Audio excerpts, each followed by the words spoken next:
Sejam bem-vindos. Esse é o De Boa com a Diferença, um podcast que acredita que incluir é de boa e excluir é que não dá mais. Eu sou a Carla, sou pós-doutoranda em educação, pesquisadora dos processos inclusivos, pedagoga especial. Acredito na inclusão que acolhe, que faz a diferença, que pensa a infância como um espaço, um momento de potência. Junto com a minha parceira, a gente coordena aqui esse podcast. Eu sou Maria Ângela Posa, pós-doutora em Educação, e nós estamos aqui para abrilhantar cada vez mais esses processos inclusivos tão importantes. Esse podcast, ele só existe porque nós temos uma parceria gigantesca da Verbo Educacional, nossa parceira, que pensa sobre os processos inclusivos e a educação. Então, esse é um momento muito importante. Nós iniciamos, então, 2026 pensando nas infâncias. Trouxemos a Natália, que falou sobre a gestão escolar dentro dessa questão da educação infantil. E hoje nós temos uma convidada muito especial que vai dar continuidade à educação infantil dentro dos processos inclusivos. Então, nossa convidada de hoje é uma mestra em educação, ela é pedagoga especial, é psicopedagoga, trabalha na rede municipal de Porto Alegre, é pesquisadora dos processos inclusivos, né? É uma amiga querida, a Lisandra, né? Então, seja muito bem-vinda, Lisandra, a esse podcast. Obrigada por ter aceitado o convite, né? Estar com a gente nessa caminhada. Esse espaço é teu, para a gente poder conversar e dialogar. É muito bom te ter aqui, muito bom ver a tua caminhada, ver o quanto tu está andando aí, trilhando e fazendo coisas diferentes aí. Me dá muito orgulho de ser tua amiga, né, nesse processo. Lisandra, seja bem-vinda. É o nosso bate-papo, fique à vontade. E já para começar, eu quero perguntar para ti sobre a tua trajetória. Essa trajetória tão bonita na área da educação, que envolve também a psicopedagogia, essas investigações importantes. Então, o palco é teu. Obrigada, gurias. Eu estou bem feliz de estar aqui, agradeço o convite, né? Falar da minha trajetória, então, né, como professora, começou em 97, por ali, né? Passando por algumas etapas do ensino, né, na educação infantil, na educação especial, como educadora social também, tive passagem, né, no começo da minha jornada profissional. E venho trilhando, então, e me instrumentalizando e estudando. Desde então, desde sempre, o professor, né, precisa, né, estar conectado com o seu público, com a educação, com o que acontece na sociedade, né. E tive essas experiências. Aí, 2001, 2002, ingressei no serviço público. Também ali tive várias experiências nos anos iniciais, na educação infantil, enquanto professora de classe especial também. Trabalhei com informática também. Fiz um projeto numa escola estadual que eu trabalhei. E aí eu fui caminhando sempre nesse lugar assim de professora da escola comum, professora de algum serviço especializado, ou, né, da classe especial, ou da sala de recurso, né? Eu passei por essa transição enquanto professora de sala de classe especial. Elas migraram para a sala de recursos, né, em função das diretrizes nacionais, né, dos encaminhamentos que a gente foi tendo na área da legislação. E aí, então, eu fui convidada a abrir uma sala de recursos, ali fiquei um tempo. Depois, que ano? Isso, elas terminaram... A minha foi... a minha sala ali foi 2006, eu acho. Ah, interessante. 2006, que o Estado foi fechando. Primeiro fechou as salas de classes de crianças com deficiência intelectual, né, mental. A minha foi uma delas, a primeira? Isso. Sim. E aí, transformando em sala de recursos, né, aquela carga horária. E depois a minha era classe de educação terapêutica, né, tinha esse nome no Estado. Então, que eram 6 alunos com um quadro que... era do espectro autista, mas tinham outras questões também, né, outras comorbidades ali implicadas. Tinha psicose junto, tinha outros transtornos. Isso. E aí, então, essas começam a fechar ali, fecham mesmo, 2006, 2007, elas né, vão terminando esse, transformando em sala de recurso. Sim. No estado isso, né? Aham. E aí depois eu passei no concurso do município e nessa jornada aí são, esse ano, 24 anos no serviço público, né?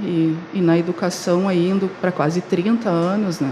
Então, são experiências que... E aí, quando eu penso nessa jornada de estudo, de pensar a criança com deficiência, né, e a pessoa com deficiência, é muito implicada no que eu tinha na realidade da sala de aula, porque como eu tinha sempre uma turma da escola comum, mas, né, uma turminha do ensino fundamental, uma alfabetização, uma educação infantil, e aí eu sempre tinha um serviço especializado junto, sempre me mobilizava muito, né? Aquele que não aprendia e que não se alfabetizava lá nos anos iniciais. Então, eu sempre buscava a instrumentalização por conta do serviço especializado, mas muito por conta dessa criança que estava lá, precisava de recurso, de suporte, o que ela precisa, dessa diversidade de aprendizagem. Como ela aprende, né? Isso.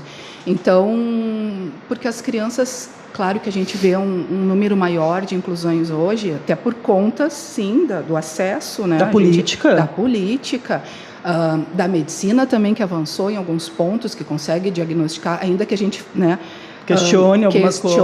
Mas assim, a medicina também avançou, a pesquisa na área da médica também, tem médico muito sério, muito comprometido, né? Então tem laudos recentes que acontecem mais brevemente, mas são bem feitos também, né? A gente tem isso também, né? Então esse panorama da educação mudou muito, né?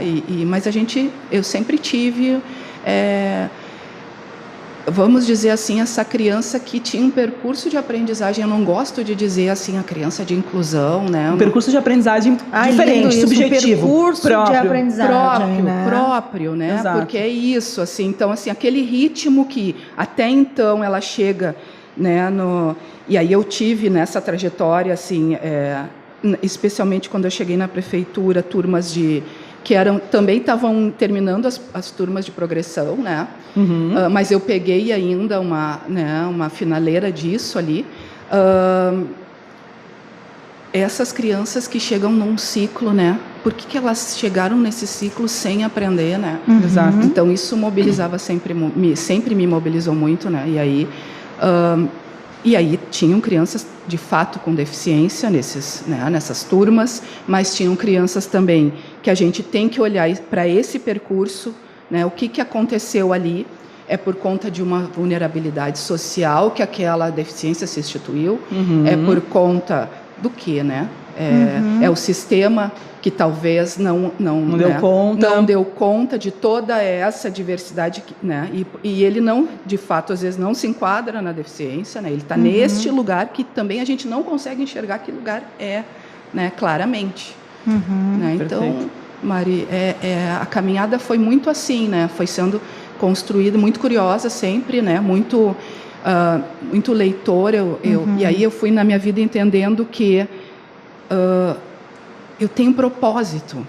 Isso é uma coisa que a gente coisa linda, eu uso direto essa palavra. Pois então, coisa linda. É isso assim, né? Porque por que a minha cabeça não para? Por que eu vivo isso, né? Por que eu escolhi essa carreira? E por que isso me alimenta sempre? Por que eu ainda pinto o joguinho para levar?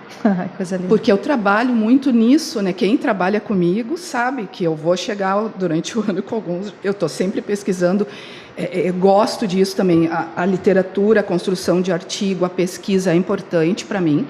Mas aquele lugar de atuar com aquele chão da escola, a prática de chegar e atender um recurso para aquela necessidade é algo que me mobiliza sempre fortemente.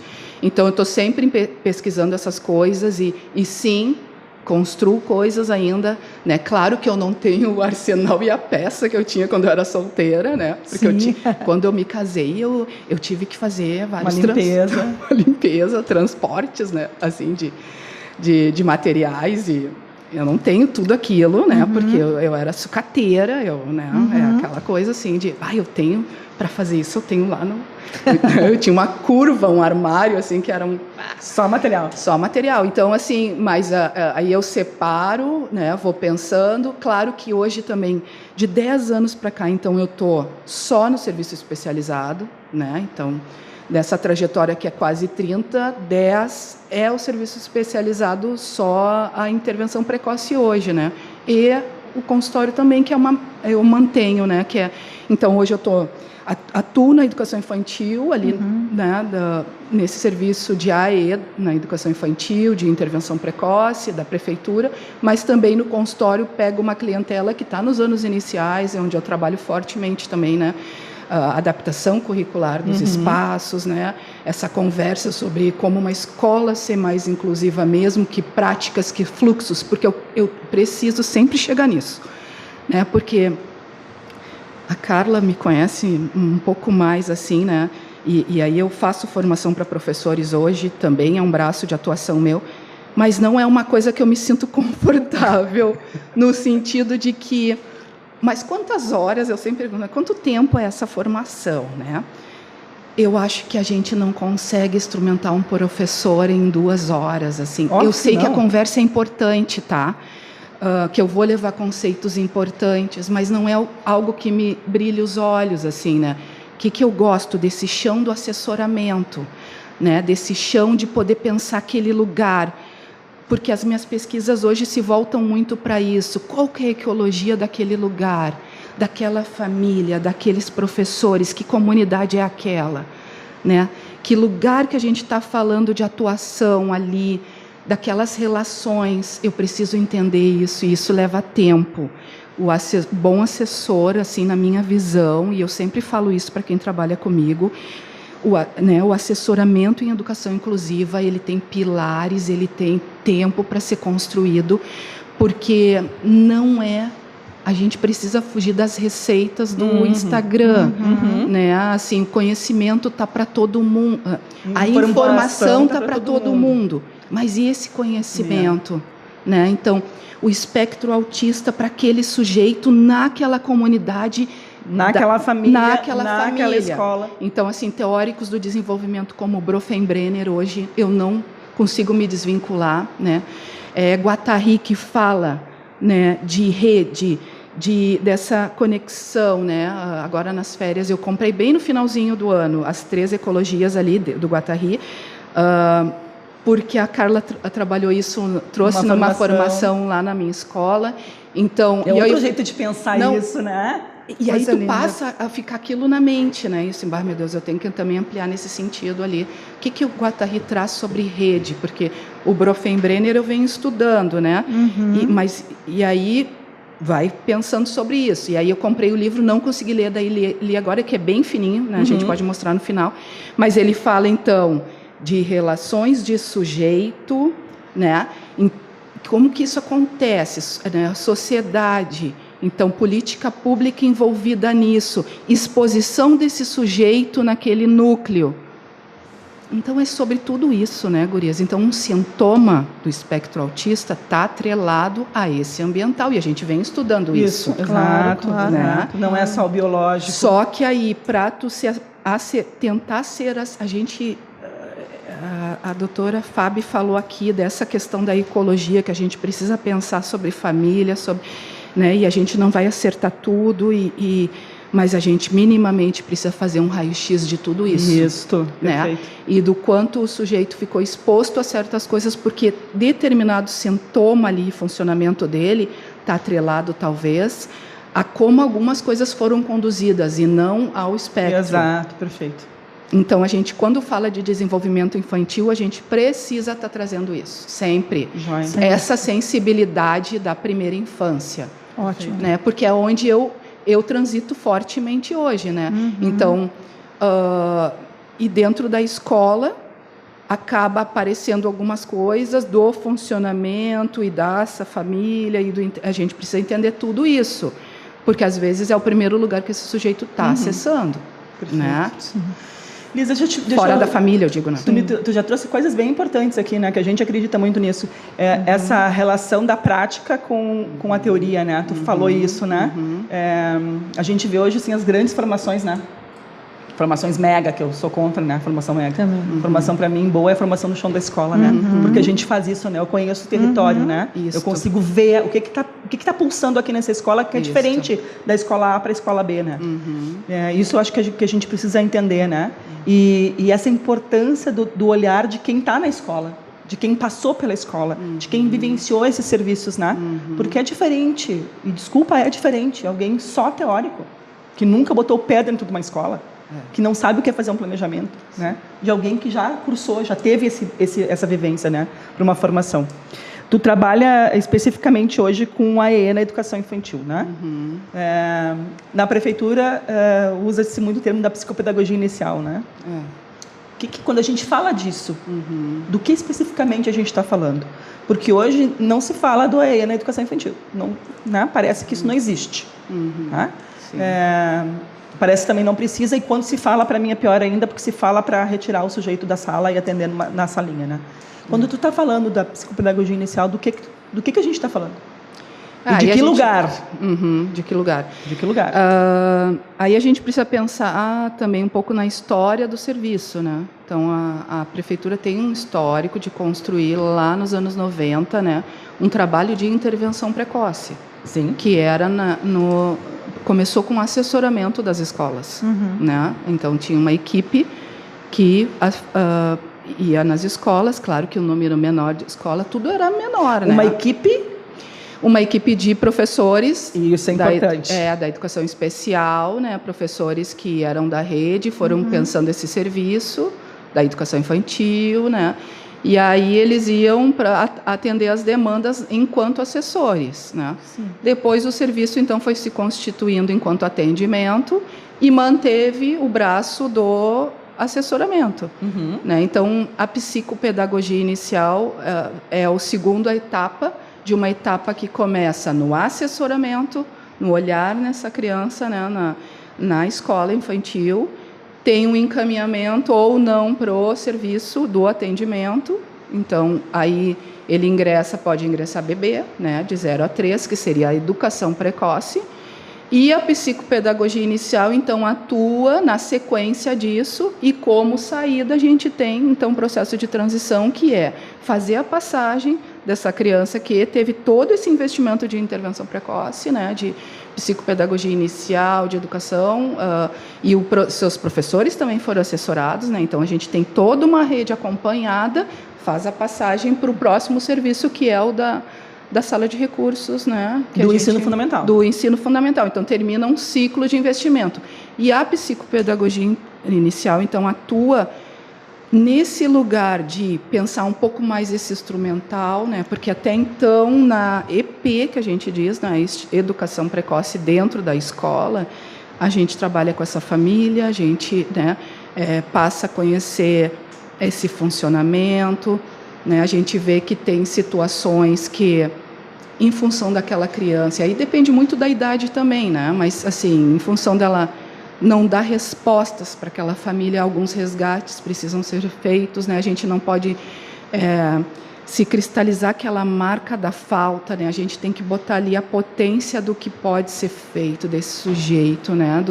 Do quem ele é, né? Então tem todo um trabalho com a família nessa educação precoce. E na psicopedagogia inicial, o lugar, então, é poder olhar mais para essas rotinas de vida diária, né? Poder pensar como que é esse sujeito hoje, a escolarização desse sujeito, porque daí ele está com outras exigências na escola também, né? Ele está num JA, né? Ele está saindo dos maternais, ele está deixando de ser bebê, ele é uma criança pequena agora, né? Então, ele está sendo exigido em outras coisas na escola, e aí é pensar um pouco mais sobre esse sujeito, que a gente faz esse trabalho dele também se desvincular dessa, né, se ver sozinho, potente, né, autônomo dentro do atendimento, né? Então, a psicopedagogia inicial atua nisso, né? E também, quando a gente, então, ele vai se desenvolvendo e fazendo essa passagem para o fundamental, o que a gente usou de recurso na escola infantil, né? O que a gente adaptou em rotina, né? Bom, foi uma criança que demandou alguma adaptação, né, mais significativa mesmo. Claro, porque as coisas mudam lá no fundamental, tem outros objetivos, né? São outros objetivos. Então, assim, mas esse professor do AE precisa saber dessa história, né? Do que foi construído, né? E muitas vezes quem a gente está entregando lá na ponta é muito diferente de quem a gente recebeu, porque a gente trabalhou muito, né? Então, assim, a gente viu uma família se transformando, a gente viu uma família também tendo, né, suas coisas validadas. Então, foi uma construção coletiva muito bonita, assim, muito respeitosa, né? E esse aluno avançou, né? Então, ele se desenvolveu em muitos aspectos. Claro que talvez sim, ele tem lacunas, né? Talvez ele vá ter uma dificuldade de aprendizagem, mesmo assim, algo que vai demandar uma adaptação curricular importante, um currículo e um ritmo diferenciado, mas assim, tem uma primeira infância que foi acolhida, né? Então, é esse trabalho, a psicopedagogia inicial vai olhar para esse lugar, né? Não sei se eu te respondi, não, mas acho que sim. isso. Tu fala de olhar para esse percurso, né? De construção de um desenvolvimento não pautado pela falta. Não pautado já por esse diagnóstico que chega cedo, e que bom que pode chegar cedo quando é feito com responsabilidade, tu mesmo falou sobre isso, né? Mas olhar para esse percurso, né? E entendendo que uma etapa ela vai construindo outra etapa, né? E ela acho que Blumenberg traz isso, né? Ela vem com esses círculos, assim, com essas camadas, né? Que precisam ser olhadas, que precisam ser acolhidas, né? E que uma é tão importante quanto a outra, né? Acho que isso faz uma diferença tremenda, né? Nesse percurso desse sujeito, né? E quando a gente olha, assim, para essas camadas, né? Então, lá no núcleozinho tem ele e a família, né? E aquilo, né? A segunda etapa vem se abrindo, família, escola, né? Todo esse núcleo se expandindo, comunidade, até chegar numa camada maior, que é esse sujeito na sociedade inserido, né? Em que contextos ele está inserido, o que ele passou na trajetória dele, né? Então, essa reflexão a gente sempre tem que fazer, né? E aí é o que eu falo nas formações, nos assessoramentos que eu faço, nunca pode ter recortes. A infância exige que a gente sempre olhe, né, de forma ampliada para tudo, né? Então, porque a gente vai entender certos sintomas, funcionamentos, rotinas a partir de todo o contexto, né? Então, assim, é o que eu falo sempre para as equipes que chamam escola privada também, né? Que chama para o assessoramento, assim, tá, mas vamos voltar. Quantas conversas vocês fizeram com essa família?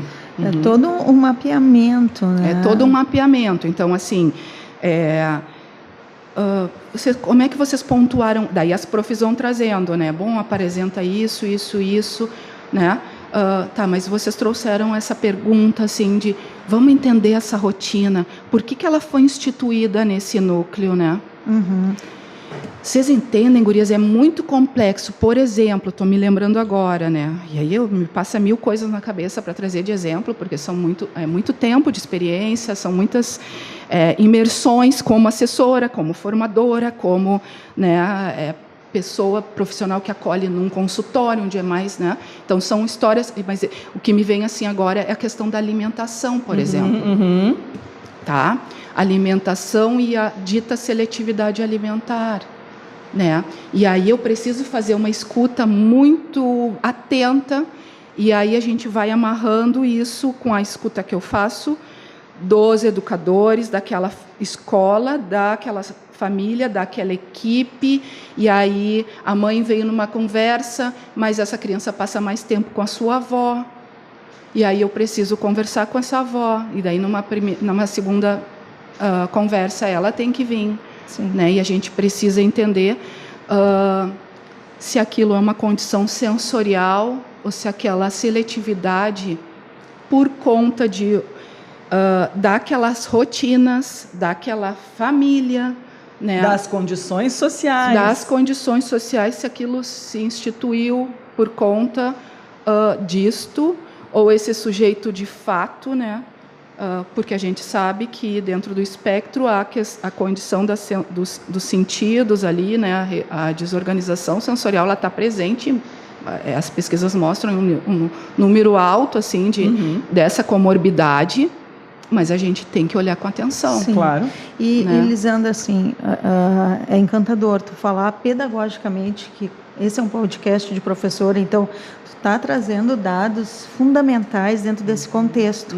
E quando tu traz assim a questão da psicopedagogia inicial, que muito confunde para muitos alunos em um contexto geral da área da psicopedagogia, né? Então, assim, o município tem a psicopedagogia inicial, que é a mesma psicopedagogia clínica, que é aquele trabalho de consultório. Não, tu faz um outro viés. Claro, a gente não deixa de ter um olhar psicopedagógico. Sim. Queria que tu falasse um pouquinho disso, porque tu incluiu na tua fala também a questão do diagnóstico, das comorbidades. Então, que a gente possa diferenciar esse processo, porque muito se fala aqui no podcast também dos espaços mais clínicos estarem sendo inseridos dentro da escola e que não são espaços clínicos, não são com o clínico está ali, não, é educacional. E a gente tenta, de uma certa forma, sempre Desmistificar isso, né? desmistificar e pontuar. Escola é escola, é pedagógico. É o pedagogo, né, esse grupo. Mas aí tu traz essa psicopedagogia, né? Eu queria que tu falasse um pouquinho,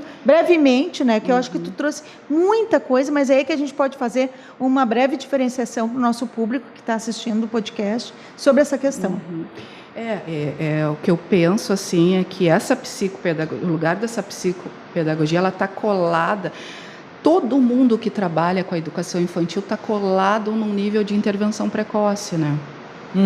Então, a gente precisa, por isso que o estudo das infâncias tem que ser sempre muito importante, sempre muito presente no trabalho, né, da docência, isso que a gente vem falando, do território, né, do desenvolvimento das pessoas, o que acontece, o que pode... Acontece nessa primeira infância e o nível de exposição que essa criança tem a determinados sintomas, né, a determinados, sintomas, a exposição a determinadas situações que vão levar ela a desenvolver uma deficiência e uma condição que vai demandar um serviço de psicopedagogia lá na frente. Né? Ótimo. Então, a psicopedagogia na primeira infância, ela vai olhar para as questões de desenvolvimento, né? E aí onde que está, e não é uma coisa fácil, por isso que exige muito estudo da gente sempre, e aí é pensando sempre neste lugar do sujeito que ele está, né, que esse sujeito está ocupando, que lugar ali, né, na vida ali dele, na sociedade ali, onde que ele está, que tipo de estímulos, tudo isso que a gente está falando, né? Porque é isso que vai fazer a gente pensar sobre o que ele vai desenvolver ali na frente, né? Então, assim, se a gente fizer um trabalho hoje, nessa primeira infância, em cima desse brincar, olhar para esse brincar, instituir essa família, ampliar esse tempo de intervenção, que é algo que a gente fala muito, né? E quando eu no mestrado, eu estudei o Primeira Infância Melhor, né? O programa Criança Feliz, também, do governo federal, e o sistema português de intervenção precoce. Tipo, eu fiz uma leitura desses 3 programas, né? No caso, o português é um sistema já instituído de intervenção há muitos anos, né? E eu fiz comparativos, assim, né? Então, e sempre eu trago isso porque é o que me faz pensar nessa articulação toda de olhar para sempre, para tudo, porque é isso, né? De pensar essa infância.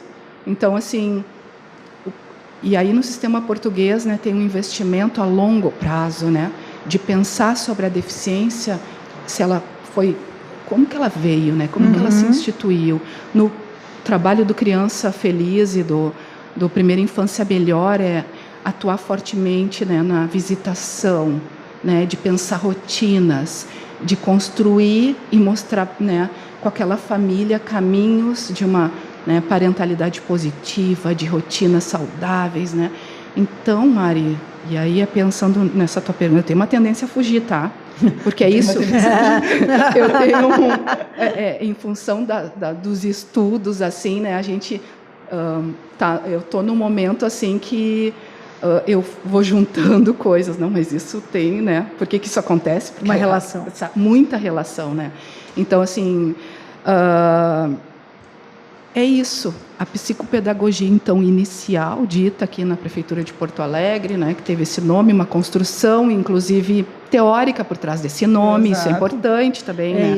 Isso que eu acho perfeito. Então tem a gente... estudo, tem envolvimento, a gente precisa...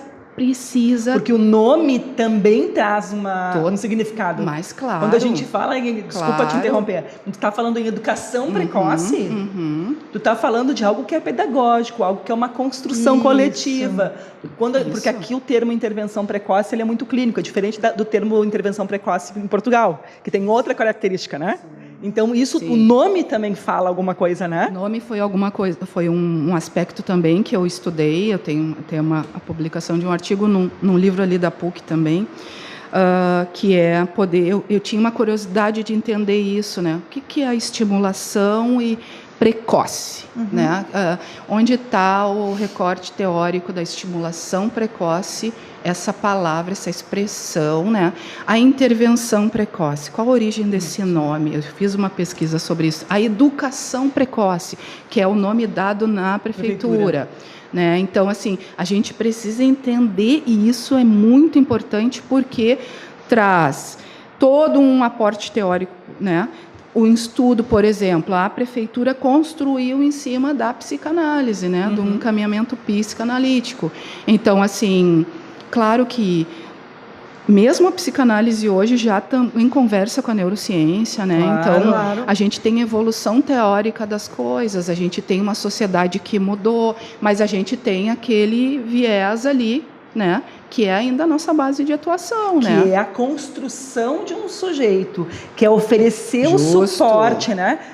O Vygotsky fala dos andaimes, né? A gente poder construir com ele esses andaimes para um desenvolvimento. Não é eu treinar ele para um desenvolvimento, não é eu trabalhar só com a falta, porque eu acho que isso faz a diferença, né? Na tua fala, e é isso que a Mari fala, né? Justamente. Então, assim, ó, é a base ali, é validar o desejo, né? É validar o sujeito e não o seu diagnóstico, né? Então, assim, é olhar, o diagnóstico vem, muitos pequenos diagnosticados para a gente hoje, né? Então, mas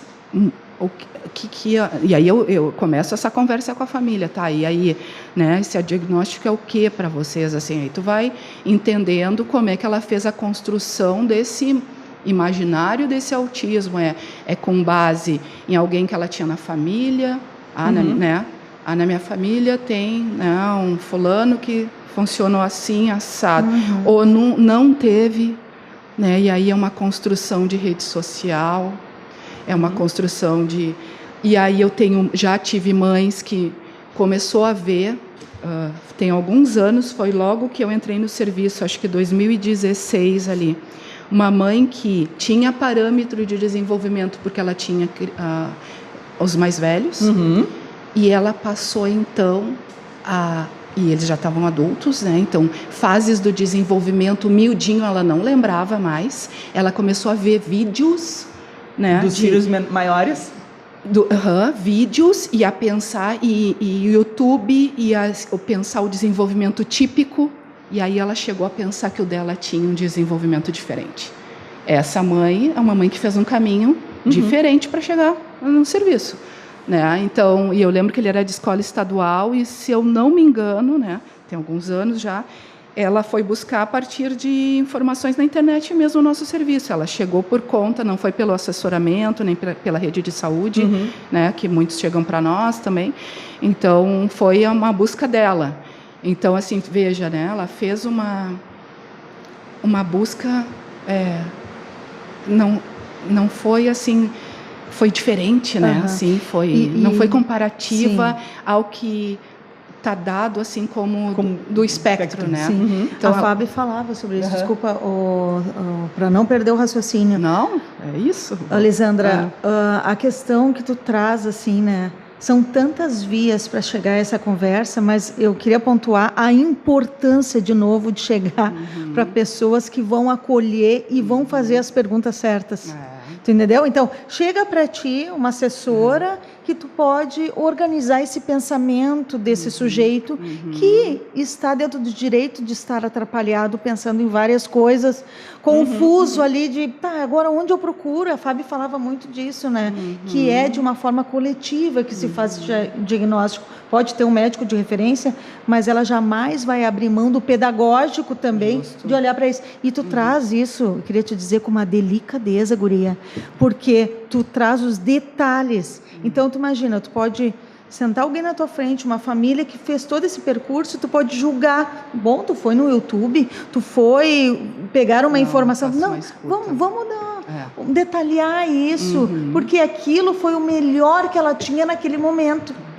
Perfeito. Né? E tu traz esses detalhes, assim, eu não queria deixar de te agradecer por esse detalhe. E assim, ó, as boas perguntas, claro que cada profissional tem a sua caminhada e a gente vai melhorando, graças a Deus, graças né? a Deus. Coisa boa que a gente pode mudar, a gente né? pode mudar. E aí as formações estão aí, né? E a gente também vai escolhendo, assim, aqueles que nos sustentam mais, né? Nos certos encaminhamentos, e as boas perguntas também têm que estar naquela entrevista dos educadores, né? Então, às vezes, os educadores estão me contando muitas coisas, e aí eu peço para ver a entrevista. Que é uma entrevista padrão. Que é uma entrevista padrão. Tirada da internet. E às vezes até é construída, viu, Carla? Mas ela está muitos anos ali, e aí, como ela é um protocolo da escola, ela acaba não... ela acaba não sendo vista como algo bem potente. É isso que eu começo por aí muitas vezes. Me traz a entrevista. Apareceu alguma coisa normalmente, porque assim é no chão da escola infantil que a gente vai acabar descobrindo muitas coisas do desenvolvimento, né? Então, assim, é o primeiro lugar que esse sujeito acessa depois da sua família, né? São outros adultos que ele está se relacionando e, às vezes, ele está em dificuldade. Primeiro espaço social coletivo. Social coletivo para muitos, né? Nossa, isso é tem alguns que vêm, né? assim, de uma vivência das igrejas, né? Em outros coletivos, mas tem outros que não, né? Então, assim...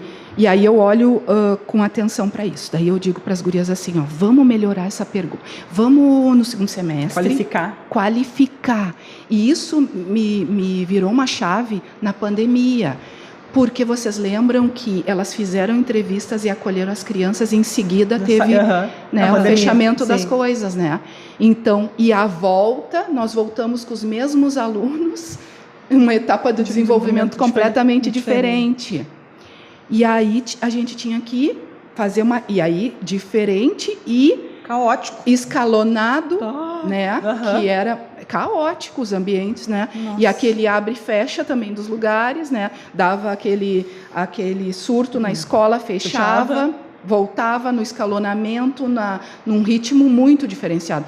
Então naquele momento me brilhou assim coisas de trazer esses instrumentos, e aí como eu tinha estudado e estava muito fresco para mim os instrumentos do sistema português, por exemplo, o Ecomapa, que é um instrumento maravilhoso que tu senta com a família, né? E aí a família vai colocando quem é a sua rede, quem não é a sua rede. Né? Então, é numa conversa é um instrumento que eu gosto e que eu uso, né? E aí eu vou sinalizando em alguns espaços algumas coisas assim, de melhorar a entrevista, de poder qualificar essas perguntas e chegar em alguns pontos e perguntas mais abertas, onde essa família possa contar um pouco mais, e aí a gente tem que se conter, né, de não querer fazer intervenções, orientações. Sim, não é o momento ainda. Não é o momento. A gente vai olhar para ela e fazer essa escuta e pensar sobre essas relações e sobre essa vida, né, que ela está trazendo para a gente, sobre essas redes que ela tem construídas ou não. E aí as perguntas e é claro que com a experiência, com o tempo, com alguém, né, e aí eu digo um formador que a gente se gruda para, né, nos ajudar, nos amparar, uma pessoa que foi na nossa escola, e aí eu sempre digo que o meu WhatsApp é aberto, porque tem perguntas, tem dúvidas, tem... Entra em contato, e a né? gente só pode ser um assessor de verdade quando a gente também acolhe. É rede. Sim. Acolhe Quando a gente é rede. E acolhe no sentido profundo dessa palavra, porque essa palavra também está em moda, né? Assim, e a gente vê um discurso do acolhimento que às vezes não existe. Então, assim, ela é, assim como a empatia, né? É algo que também está nos posts do Instagram e tal. A inclusão começa pelo acolhimento, mas que acolhimento é esse? Sim. Que tu não né? escuta. Então, assim, tu não constrói junto. que tu não tem instrumentos também, porque aquilo que eu trouxe lá no começo, a prática e a teoria andando junto, né? Então é Paulo Freire, ação, reflexão, Ação e ação, né? E ação. Então a gente sempre está nesse movimento. Então assim, a gente para escutar, né? E aí a gente guarda aquilo. E aquilo no miudinho a gente vai trabalhando assim para poder entender por que aquele sujeito acessa a escola chorando muito. E é o 8º mês dele, ele entrou ali, sei lá, em março, né? Tá em novembro chorando muito. Isso é o quê? Isso é da ordem do sensorial? Vamos ouvir, voltar e vamos escutar. Vamos ver como é que é o percurso para chegar na escola. Eu sei que muito, levanta. Exatamente, quem levanta ele, quem acorda ele, como é que tu é descobre muitas vezes que essa mãe saiu 5 da manhã e quem levanta ele, dá café e organiza, então ele dormiu com a mãe, ele não acorda com ela, né? Isso tem então, todo assim, um significado. Aí ele vem caminhando, ele vem de carro. Vem de Porque ônibus talvez lotado? ele tem... Exato, ele vem de ônibus lotado. 1h30 no ônibus. Isto, a pé. E aí é um sujeito com uma condição motora que eu sei que as professoras estão dizendo lá, tira do colo, ele tem que caminhar. Né? Que as profs... faz parte, a gente está nesse movimento, né, da escola infantil de fazer essas... Mas aí a gente precisa entender que caminha talvez... quanto tempo? Ele caminha em quanto tempo? É isso, né? Então, assim... E É aí, quando acessa a porta da escola no colo, a professora diz assim, no colo, mãe, no colo, pai. Mas é isso. Mas aí a gente precisa entender que a gente diz assim também, né, para essa família, entender que é isso, né? Não, então quem sabe a estratégia, que eu sempre digo, é o prático também. Quem sabe tu vai combinar com ele que metade do caminho vocês vão caminhar, mas que tu vai levar o carrinho, né? Que daí não é mais o carrinho do bebê, aquele de empurrar, é aquele da criança pequena, não é aquele que cola mais no bebê, mas a gente vai, né? Ou a bicicletinha, e metade do caminho ele vai na bici, ou metade do caminho ele vai na bici e termina caminhando, vai chegar na escola, né? Então, assim, tu vai falar, e aí é a estratégia. Saber o que dizer para quem. Porque em que momento? Em que momento? A mesma fala não é para todo Não serve mundo pra todos. e não é igual para todo mundo, né? E eu acho que daí tu fala dos instrumentos importantes, né? Então, construir uma... Eu não gosto muito do termo anamnese, né? Para dentro da escola. Construir essa entrevista inicial, né? Não dá para ser as mesmas perguntas para todas as famílias. A gente fala na pesquisa de instrumentos abertos. Uma entrevista semi-estruturada. Exato, semi-estruturada. Mas tu tem que ter esse feeling, né? Essa flexibilização de poder entender. Não, essa pergunta aqui eu preciso estender um pouco mais. Eu preciso saber mais sobre o que ela está me dizendo. Eu preciso entender mais o que ela está me dizendo. E aí... esse momento que ela vai te dar mais, essa família vai te dar mais informação, até esse educador, porque, né, é um momento que talvez essa família não vai fazer uma entrega de algumas coisas por conta da vinculação. Porque não tem vínculo com a escola, não vai falar as verdades. Então, assim... Não se sente pertencente nesse espaço. Não se sente pertencente e esse vínculo está sendo construído. Isso acontece no serviço especializado também, né? Acontece. E às vezes eu não consigo fazer certos encaminhamentos por conta disso. Eu estou me vinculando, né? Eu não consegui... ela não se sentiu à vontade ainda para me me falar o miudinho daquela rotina, né? Tem um outro instrumento no sistema português que é a entrevista baseada em rotinas, que é outro muito interessante, que é bem legal dos educadores buscarem. Na UFSCar tem um núcleo que trabalha muito fortemente, né? As profs trabalham com a intervenção precoce centrada na família, e elas vêm trazendo estudos e trazendo para a realidade brasileira, né? Então, também é um núcleo de pesquisa que eu me alimento muito ali também, porque, sim, elas estão pensando. Pelotas também tem feito formação, a UFPEL formação nessa, olhando para isso, né? O que esses instrumentos podem contribuir e a gente qualificar essas rotinas, ajudar essa família a poder olhar para a sua realidade e pensar, porque, gurias, a gente passa uma parte muito pequena com as crianças. É o que a gente diz. Né? A gente precisa pensar sobre isso sempre. A gente passa 4 horas. A gente passa 4 horas. Uma escola infantil 7. Por exemplo, mas de segunda a sexta. Já tive criança que ficou comigo no serviço da prefeitura e ficou vinculada comigo depois, tá? Veio me procurar depois. Elisandra, eu lembro que na época tu comentou que tu tinha um espaço e tal, e veio, tá? Então, famílias que eu conheço há muitos anos, né? Então, assim, é uma construção, claro, e aí quando começou comigo, que muitas coisas lá atrás eu não consegui instituir, né? E eu venho a instituir quando esse sujeito está com 9, 10 anos. Isso aconteceu mais de uma vez, né? Então, olha só, por que lá atrás eu não consegui com que essa família percebesse a importância? Porque talvez, sim, tinha uma questão de vincular comigo. Cada família, gurias, tem um entendimento também. Tem seu ritmo, né? Tem mãe solo que sozinha consegue encaminhar mais as coisas com aquela redinha que ela tem. E aí a gente tem que cair obrigatoriamente nas construções de família hoje. Né? A gente tem formações de família muito diferentes, né? Então, assim, como que o pai está nessa relação? E aí eu percebo nessa jornada que eu passo mais tempo com essa família, né, que eu peguei lá no começo, né, teve um intervalo, eu peguei depois, eu reflito muito sobre isso. Nossa, esse pai veio para essa cena mais hoje, né?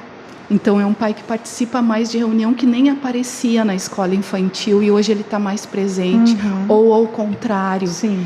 Lá atrás ele estava mais presente, hoje ele não está mais, né? Aí também nesse tempo passado tem uma separação, e uma separação que aí tem modalidades, foi traumática, tem aquela que foi legal, e aí criou impactos, né, diferenciados naquela jornada daquele sujeito. Então tinha coisas que eu construí lá atrás que eu não consigo hoje fazer, porque teve toda uma mudança de ecologia familiar, né? Tu fala da importância desse vínculo familiar, né? E a escola hoje precisa entender isso, né, para fazer uma diferença nos processos inclusivos. Eu sempre trabalho isso, assim, a escola não pode ser inimiga de família, né? Para que o processo inclusivo funcione, é preciso que se acolha essa família, né? Que a gente entenda como é que essa família funciona. E na educação infantil isso é extremamente importante, né?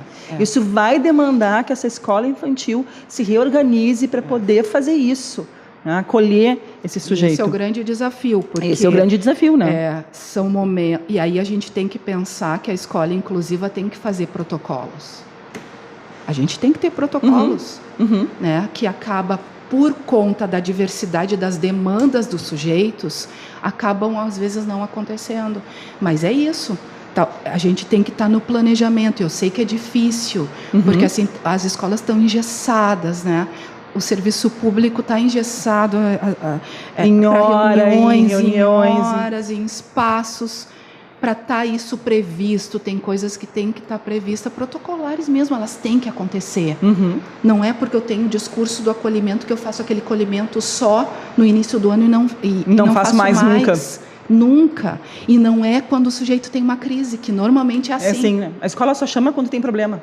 E a gente tem que criar, então, um fluxo, um protocolo dentro desse... Né? Então, assim, ó, bom, a sala de recurso avaliou, pôde olhar especificamente, né, as especificidades daquele sujeito no ensino fundamental, suas aprendizagens, em que momento ela devolve isso para a professora da sala de aula. Exato. Então, isso tem que estar previsto. Tem que estar previsto. Não é... E as profs de sala de recurso, assim, ó, gingando para poder dar devolutivas, poder explicar melhor para um professor como é que algumas coisas funcionam, né, para aquele sujeito, né, como é que ela melhora o fluxo de trabalho na sua turma, porque daí ali no consultório, em função de ter as crianças até o 5º ano, eu trabalho fortemente com adaptação curricular e assessoramento, né, dos anos iniciais, assim. E gurias, assim, têm adaptações e orientações que são feitas e que não vão para frente, porque aquela rede interna ali, que é esse fluxo de ações, ela não está construída. Então, não teve ninguém para cobrar aquela adaptação curricular, por exemplo. E a adaptação curricular, elas têm etapas, né? Eu estudo muito isso, eu dou disciplina na La Salle disso, né? Então, assim, ali também na PUC falo disso, no AE. Então, a gente precisa acompanhar a adaptação curricular. O PEI é uma coisa fluida, onde estão todas as orientações e um panorama, e aquilo precisa ser revisto. Aquilo é instrumento de trabalho. E assim, ó, qual que é o objetivo? A aprendizagem. Então, eu estou trabalhando em cima de uma adaptação curricular e de uma forma de trabalhar, que eu estou dando acesso a algumas coisas ali previstas, né? Eu não, né? Um conjunto de gente, né? Eu falo eu, mas é um conjunto de pessoas que pensaram como é que algumas coisas têm que, né? Algumas adaptações para aquele sujeito acessar, certo? Sim. Então, a gente tem que observar e ver se aquilo deu certo. Exato. Né? E aquilo muda. E aí, se ele não aprendeu, a gente precisa retomar, né? O que não deu certo? E eu sei que na escola infantil, adaptação curricular e adaptações é uma coisa muito fluida. As crianças se desenvolvem rapidamente, né? E a rotina da infantil também é uma coisa muito... A rotina alimentar de sono envolve muito, ela é muito rápida, né? Então, rapidamente a gente tem que pensar e mudar. E isso também para o professor é um desafio, porque... E aí, mais uma vez, né, a rede social acaba não contribuindo, porque traz uma estratégia pronta, e aí o professor institui, ou a família, e se frustra, porque não dá isso, certo. Né? Não dá certo, porque não é... Mas não dá certo porque não foi construída para o Pedro, foi construída para todo mundo. Porque o sujeito está num nível intelectual também, de entendimento, de construção, de rotina, de vínculos diferenciado. Então, é uma estratégia boa? Às vezes gente. Mas não é para aquele sujeito. Naquele momento. Mas tu fala de um espaço de tempo. Eu estou todo o tempo te escutando e pensando, desde quando tu falou ali no processo de olhar para essa família, retomar, voltar, com essa nossa pressa desse mundo que tudo tem que dar resultados o tempo todo, entra o valor desse tempo, dessa escuta que tu está falando, e a retomada do prevenir algo e construir. Quando tu fala em protocolo, assim, essa palavra pode até confundir, parece uma coisa meio comportamental, enfim, mas o que eu entendi muito bem é uma questão estrutural que tu vai retomar, mas que tu pode ter algo a buscar. Na pandemia não tinha nada de protocolo, não sabia nada o que fazer, entrou naquele setor de crise, e tu fala desse espaço organizado, pensado por pessoas que vão ter uma atitude, não somente o professor de AE, que vai tapar furo, desculpa o termo, nos espaços onde estão, né, os alunos que estão necessitando de um olhar. Então, tu fala desse tempo. Não se pensa só em reunião. Não, é ver o que se faz para colaborar com esses professores. E aí tu traz essa delicadeza também desse olhar, desse cuidado para esse professor, para a saúde mental, que parece que está muito em moda, mas sempre se constituiu isso dentro de programas na escola. Não é porque tem uma lei que fala de saúde mental. Claro, foi se deixando com o tempo, mas se preocupa-se também com essa saúde, e tu traz isso nesse teu detalhamento. Né? Então, tu considera isso fundamental dentro desse processo, porque aí o que tu diz, sai da educação infantil e muda totalmente no ensino fundamental 1. Outras 2, demandas. e no ensino médio É um não se sujeito fala. também que está em outro nível de desenvolvimento, né? Mas dele, né? E aí eu estou pensando assim que eu fiz algumas orientações, fiz um assessoramento esse ano, que a prof batia no entendimento de que a aluna tinha que passar por um desenvolvimento motor. A aluna não escrevia, mas lia. Mas lê. Tá? Tá, e por que você escreveu então? Vamos escrever de outro jeito. Então, assim, só que essa prof tinha uma construção, um entendimento tradicional da linear, aprendizagem, né? exato. Então, assim, ela, né, são etapas. Então, a gente foi trabalhando com ela isso, né? A gente não vai deixar de trabalhar a motricidade fina com essa aluna, né? A gente Mas vai a gente fazer vai avançar em exercícios e tal, outras mas a gente precisa dar seguimento para as aprendizagens dela, né? Ótimo. Colocando um recurso para ela mostrar o que ela sabe. Então, assim, só que só se sustenta esse tipo de orientação quando a gente tem redinha ali dentro daquela escola. Sim. Né? Então, assim, em política pública, na primeira infância, a gente fala muito em intersetorialidade hoje, né? Em trocas, dessa construção de se olhar sobre esse sujeito de forma integral, né? O desenvolvimento visto por várias facetas, por vários setores, e dentro da escola a gente tem que estabelecer essa rede aí. Eu acho que isso é fundamental para sustentar. Quando né? a gente fala em rede, as pessoas pensam em rede com a saúde, rede com a assistência social, rede. A rede ela tem vários conceitos. Dentro da escola também se estabelece rede. Sim. Tu entende? Sim. Estabelecer uma relação entre o professor do AE, o professor da sala comum, a professora da educação infantil, a gestora, a orientadora educacional, que a Mari bate muito, o porteiro, a merendeira, isso também é rede. E a inclusão precisa se sustentar nessa rede, né? É isso. Então, e isso é uma coisa que a escola não estava acostumada a fazer, porque a nossa escola ela foi constituída para se trabalhar de forma isolada. Por etapa. Primeiro ano, segundo ano, terceiro ano, quarto ano, cada um no seu, cada um fazendo o seu trabalho e pronto. Sim. Tu entende? E o gestor dando conta. Bom, tu me pegou como gestora. O gestor dando conta só das coisas financeiras, automáticas, administrativas. E não é assim. Não. Né? É tudo uma mesma área que circula, né, as informações. Isso é rede. E ou a escola se constrói rede, ou ela não se sustenta. Não estou nem falando só da inclusão. Eu estou falando em tudo. No geral, ela não se sustenta enquanto espaço educacional. Espaço educacional. E aí uma rede que as pessoas exercem papéis. Exato. Sim. E o aluno dito de inclusão, né?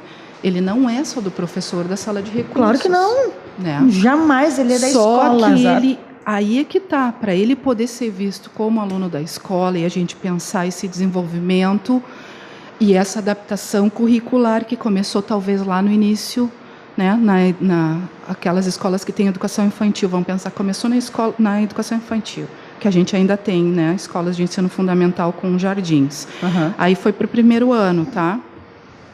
Segundo, bom, nós temos uma caminhada, então ele é preciso, não se sustenta mais essa visão compartimentada. Exato. Né? E aí eu penso assim que é para todos mesmo, né? Porque a gente vai ter enfrentamentos de diversas ordens e quem trabalha com vulnerabilidade social e, né, a minha trajetória toda é dentro do sistema público. Do sistema público. Também me favorece porque eu também sempre pensei muito, a gente não tem como pensar diferente, né? Porque é aquela demanda que foge dos muros da escola, né? Então, assim, a gente precisa olhar para todo o desenvolvimento desse sujeito. Mas, enfim, como que a gente, então, e aonde a gente, acho que está a fragilidade de todo o processo aí, né?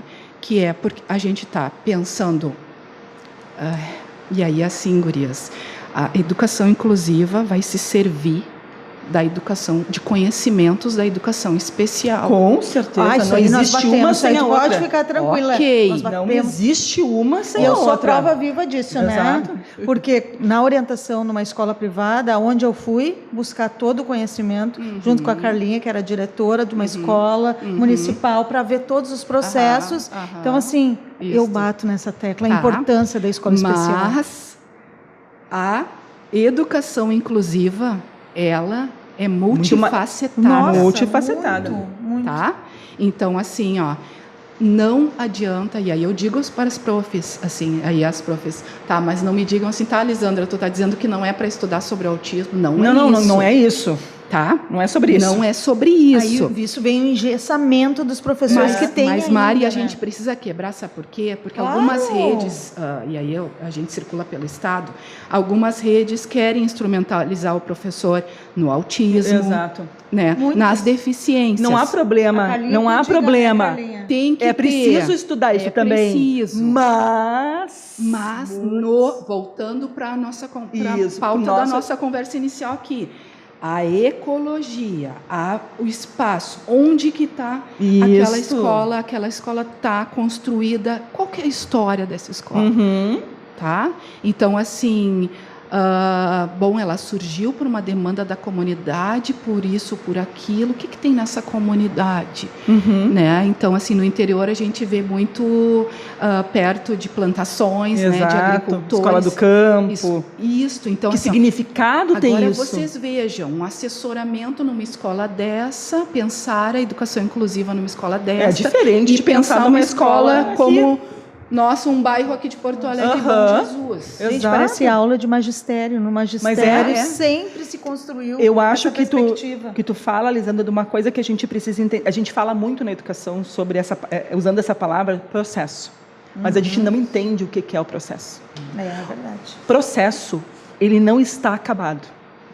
Processo, ele inicia e ele vai. E ele vai. Ele vai para a vida desse sujeito, para a vida dessa comunidade. E ele está sempre interseccionando com outras coisas. Né? E é preciso que a gente olhe para essas coisas todas. Né? Isso é o significado de palavra processo. Inclusão, ela é um processo. Ela não está findada, por isso que me tapo de nojo da escola que se diz somos uma escola completamente inclusiva. Nossa, Porque temos muitas inclusões. Já temos um problema seríssimo aqui, tu entendeu? Porque a gente está sempre em processo, porque o que eu faço hoje com Maria não é o que eu vou fazer amanhã, porque se é o que eu estou fazendo amanhã, eu estou completamente errada. Então, acho que tu traz isso na tua fala extremamente importante, né? E processo que tem etapas. Aí é por isso que assim, eu uso a palavra protocolo, assim, né? Mas eu não penso outra, mas tu trouxe outra, né? Que é a estrutura, ter algo mais estruturado, ter um fluxo, vamos dizer, construído, né? Então, assim, sim, eles vão ter demandas diferenciadas, né? Mas tem que a gente precisa respeitar aquele fluxo, porque amarrar para conhecer aquela família, a gente precisa amarrar ter previsto alguns encontros. Né? Então, aquilo tem que estar no planejamento, num processo lá. Então, processo tem etapas. Exato. Né? Planejamento. Então, bom, a gente talvez vai ficar. E eu acho que esse é o ponto, muitas vezes, assim, que o professor fica frágil, assim, né? Porque ele tem. E aí, voltando no que tu traz sobre tempo, né, Mari? A escola, como ela tem tempos. É verdade. São 9 próprios, anos. Né? Lá na educação infantil é o tempo diário, é dormir, é comer. E às vezes a gente sempre fazendo reflexão com as educadoras sobre essa rotina, né? Então, assim, tem isso. Na escola de ensino fundamental, os anos. Alfabetização, tem que alfabetizar primeiro. Né? E a gente tem esse lugar, a gente também precisa pensar que a gente também tem que ensinar essas pessoas. Sim, que é algo que fica também muitas vezes à margem, porque bate naquela coisa que eu disse para vocês da construção, da adaptação. Por que tu constrói? Bom, a gente está pensando uma adaptação para vincular aquele sujeito. Beleza. Se vinculou. Tem que pensar outra? Etapa 2, exatamente. Bom, aí o professor não consegue, como nesse exemplo que eu trouxe, de pensar que talvez a gente vai trabalhar motricidade num outro viés, mas que etapa da aprendizagem esse sujeito está, essa criança está. Então, assim, bom, não está escrevendo, não escreve, mas lê. Sim, lê. Então, assim... Aí foi muita surpresa, porque num dos encontros eu levei um ditado que ela fez no computador. E ali mostrou o nível de escrita. Então, tu escreve? E aí, que é isso? É que é complexo, é mais fácil guria, dizer, não escreve, né? Mas é que assim, ó, bate. Edgar Morin já Não, falava complexidade, gurias, bate um pouco também, assim, de que a gente precisa retomar conceitos, conceitos. que também talvez está dentro do entendimento do espectro. E aí eu voltei, nesse caso, a explicar um pouquinho que ela fez uma aquisição de leitura pela hiperlexia, né? Então, pela decoreba. Exato. Porque é pelo um sujeito sentido. altamente, com uma memória altamente funcional. Claro. Então, assim, agora... Eu tenho que tirar tudo isso e trazer o significado. Justo. Construir significado em tudo isso que eu leio, que não tinha sentido nenhum. Exato. E para escrever tem que ter sentido. Exato. Então, para a gente poder avançar. Olha, vou dizer para vocês assim que foi uma construção complexa, foi a abertura de uma conversa muito importante dentro daquele espaço de escola, que agora eu vou voltar, né? E aí eu vou ampliar alguns conceitos, porque daí, aí sim, ó, mexeu com o conhecimento da educação especial, desse sujeito do espectro autista, que, claro, a professora não passou por isso, né? Ela não teve na sua formação isso, tá?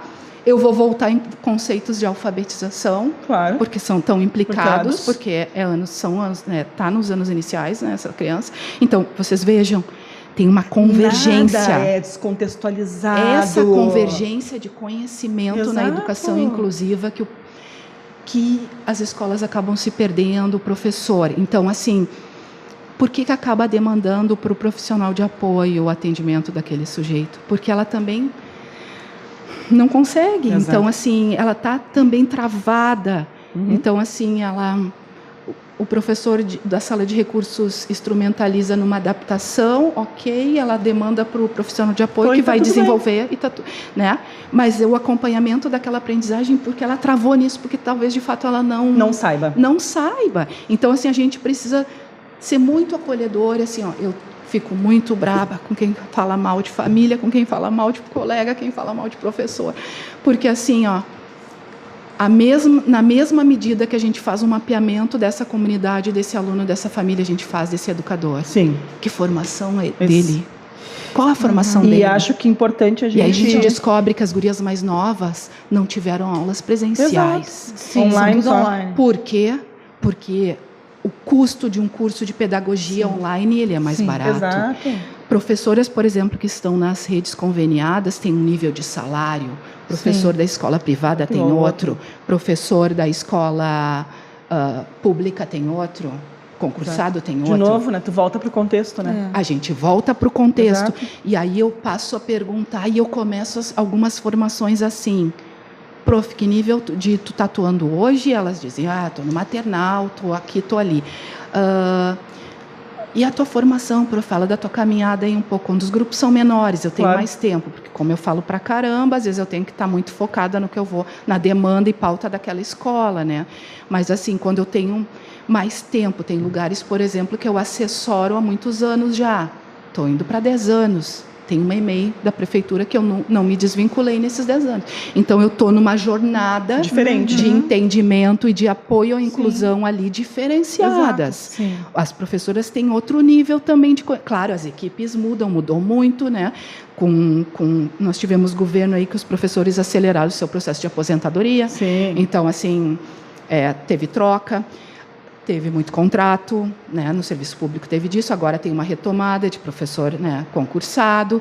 Então, assim, mudou muito a dinâmica. Nós temos uma terceirizada hoje também, que atua nessas inclusões, então, que está vinculada a uma outra chefia, né, que tem outros tipos de formação. Eu tenho que estar fazendo a costura disso.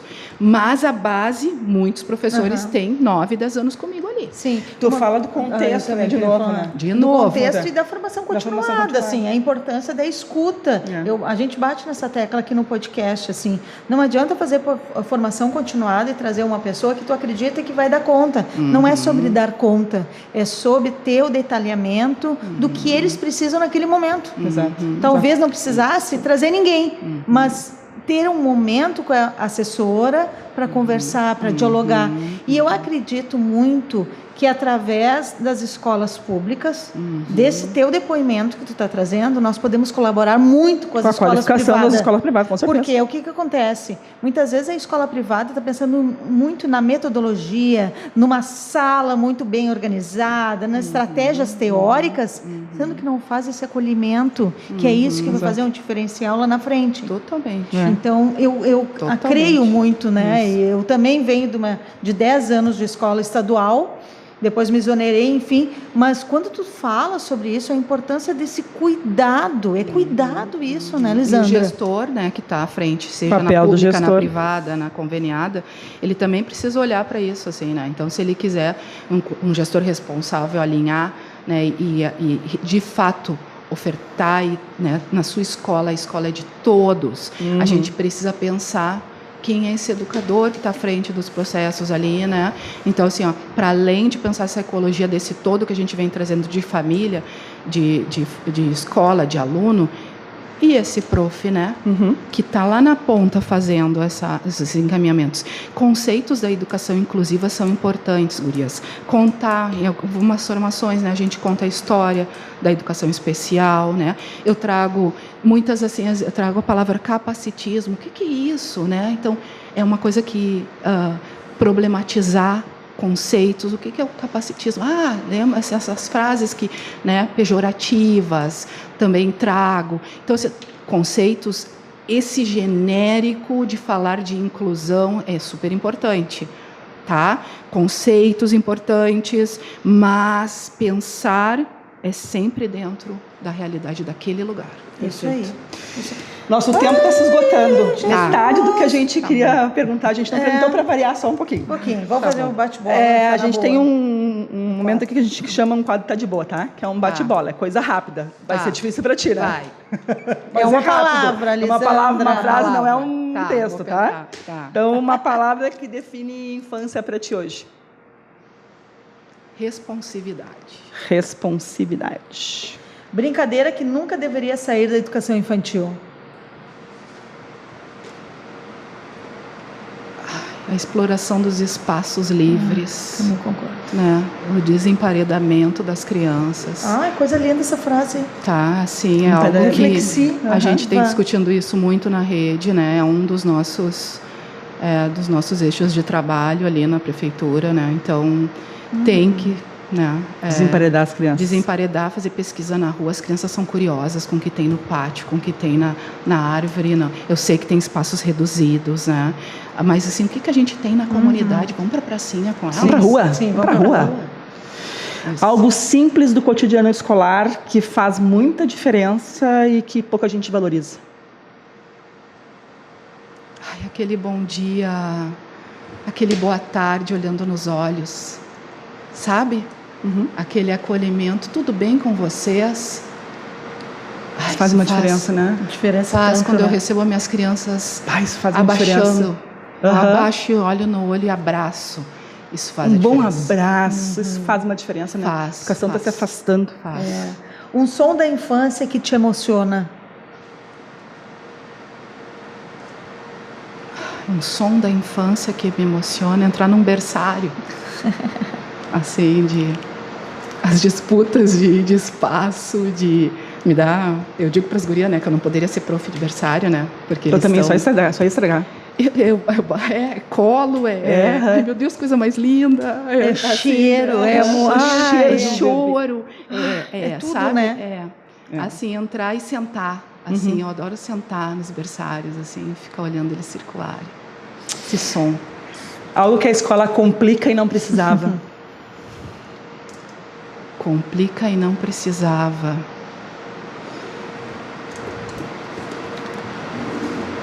Tem tantas coisas a mudar, né? Assim, complica muitos processos, assim, né? Tem coisas que são simples, tá? Do tipo, se a gente tivesse um fluxo de encaminhamentos, né? Tem muitas demandas na porta, que chegam na porta porque aquela família está angustiada, né? E aquilo vira uma grande, né? Meu Deus, né? Tá muito... Eu entendo que a família está nervosa, que tem uma demanda importante, mas Se a gente olhar e poder dizer assim, vamos conversar, porque isso está na nossa pauta lá, está no nosso fluxo, né? Então, assim, às vezes complica algumas coisas, assim, vira uma bola de neve. Desnecessário. Porque não tem alguns encaminhamentos, né? Então, assim, eu acho que poder, de novo, né?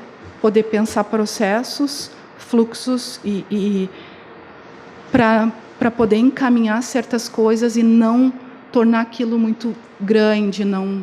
Sim, vocês entendem? Eu não consigo responder isso, porque eu fico pensando que certas coisas poderiam não acontecer se a gente tivesse outros tipos de encaminhamento. Tá, e aí agora, junto com isso que tu falou, Lisandra, qual a frase de inclusão que tu não aguenta mais, tu não tolera mais?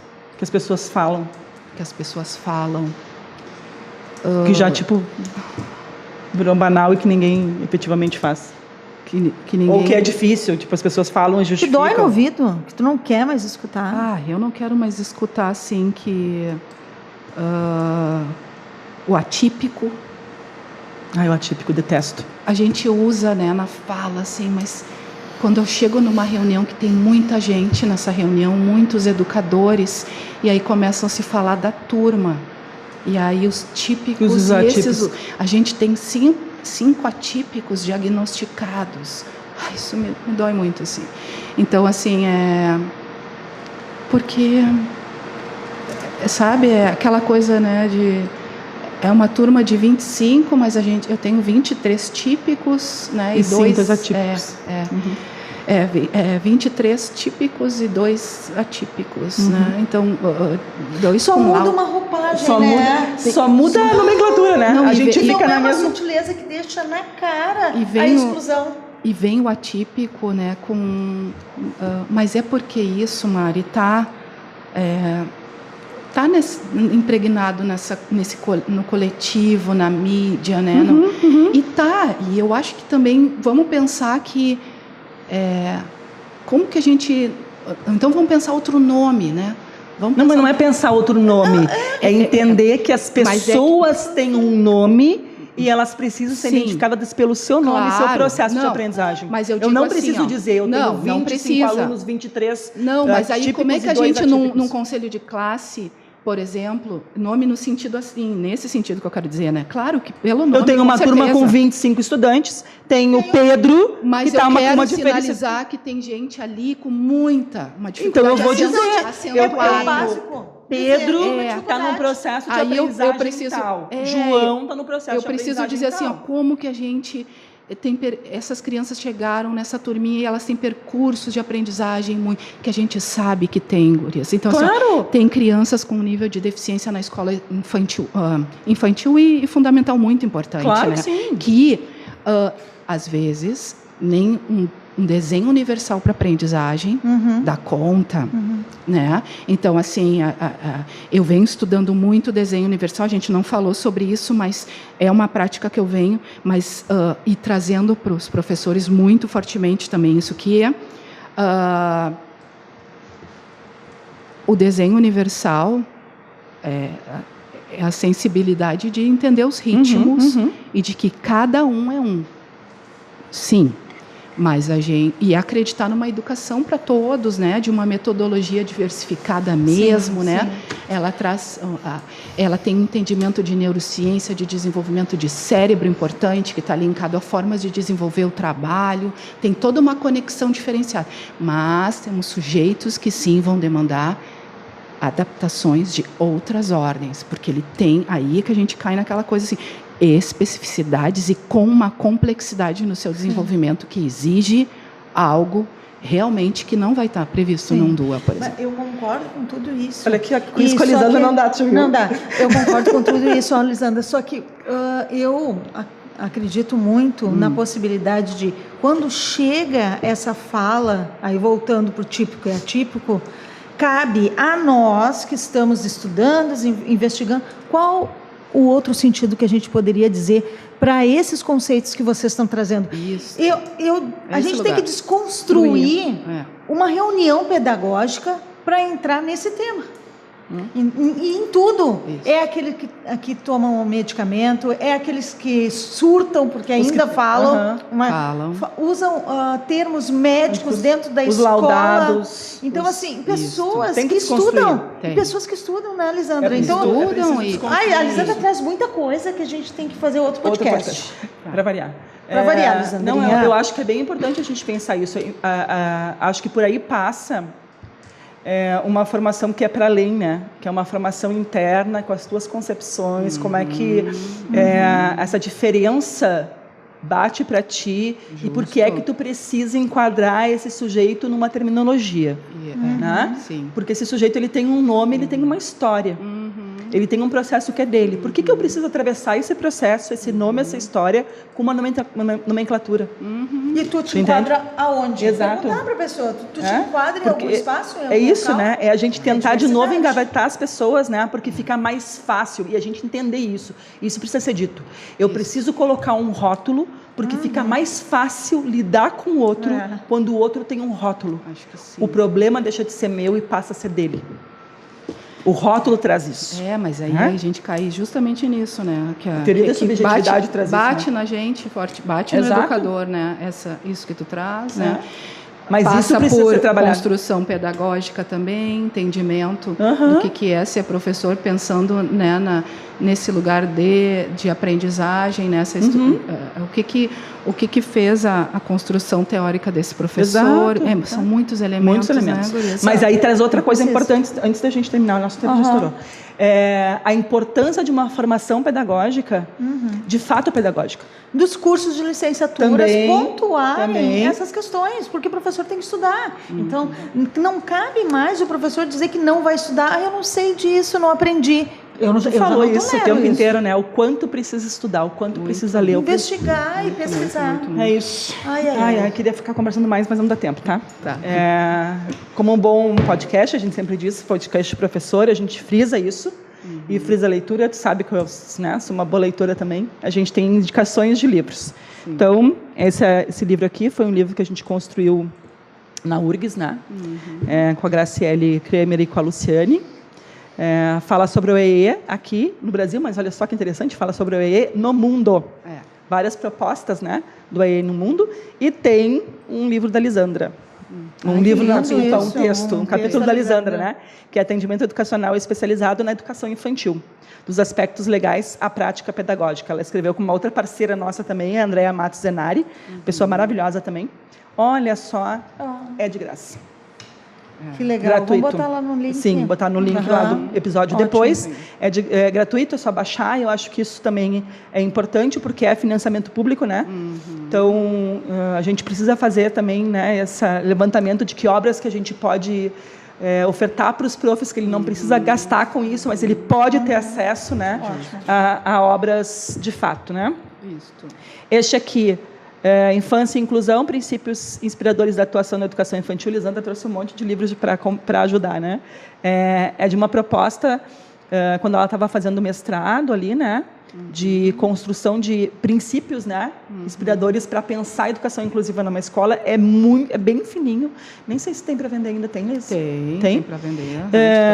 Na Edbooks. Nossa, é muito legal, porque ele trabalha um princípio e ele vai explicando aquele princípio, ele vai trazendo a história teórica daquele princípio, né? Porque a educação inclusiva ela não é uma metodologia, é uma filosofia. Tem um princípio por trás. E a gente precisa primeiro construir esse princípio, né?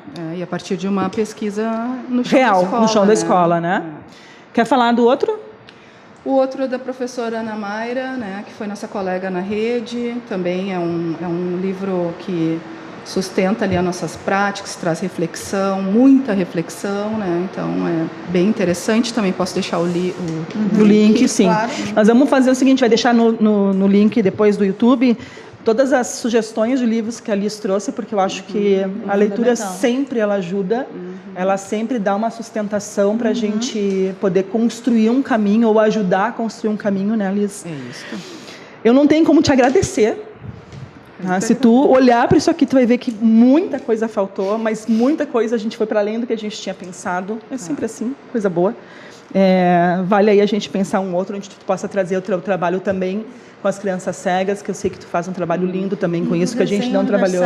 Desenho universal também. Essa menina pesquisa muito, ela é muito boa, cara. Muito boa. Levem ela para fazer formação. Aí, já fica aí. Não qualquer formação no seio da escola. Isso aí. A gente agradece muito, acompanhe, então, o podcast, né? De novo, vamos reforçar um podcast que pensa educação inclusiva como ciência, com respeito, com reflexão. Tá? Não é informação só, a gente está trazendo aqui conhecimento de fato, né? E tentando construir rede, porque acho que a partir de rede é que a gente consegue fazer mudança, né? Então a rede está aqui. Nos procurem, querem saber da Lisandra, nos procurem, a gente passa o contato.